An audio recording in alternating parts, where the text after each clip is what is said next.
preview.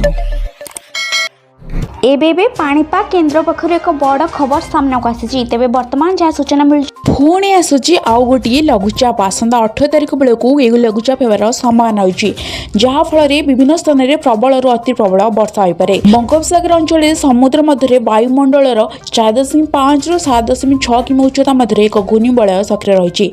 यह घूर्णिबलय प्रभाव में उत्तर बंगोपसागर अंचल में आसंता 18 तारिख बेलू एक लघुचाप क्षेत्र सृष्टि होवार संभावना होती जहाँफल विभिन्न स्थान में प्रबल अति प्रबल वर्षा नहीं अनुमान कराई।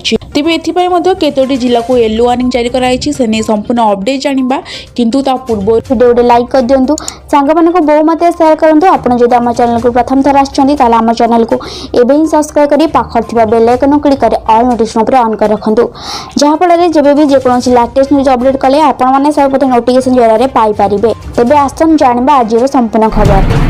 पाणीपाग केन्द्र सूचना अनुसार उत्तर पूर्व और तत्संलग्न पूर्व केन्द्रीय बंगोपसागर अंचल में समुद्र मध्य 4.5 ରୁ 7.6 किमी उच्चता मध्य एक घूर्णिबलय सक्रिय रही। यार प्रभाव में 18 तारिख बेलू लघुचाप सृष्टि होवार संभावना देखा एपरी होइथिबा अनुमान करछि भारतीय पाणीपाग विभाग।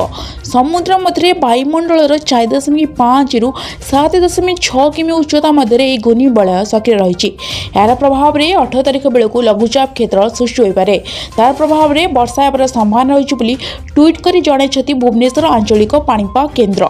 तेज भारतीय पाणीपाग विभाग सूचना अनुसार केउंझर मयूरभंज देवगढ़ अनुगुल संबलपुर आदि जिला आज येलो वार्निंग जारी कराई। यह सब जिले में प्रबल वर्षा होवार संभावना रही। सेहीपरि कलाहांडी जिले में प्रबल अति प्रबल वर्षा संभावना नहीं सतर्क कराई आईएमडी।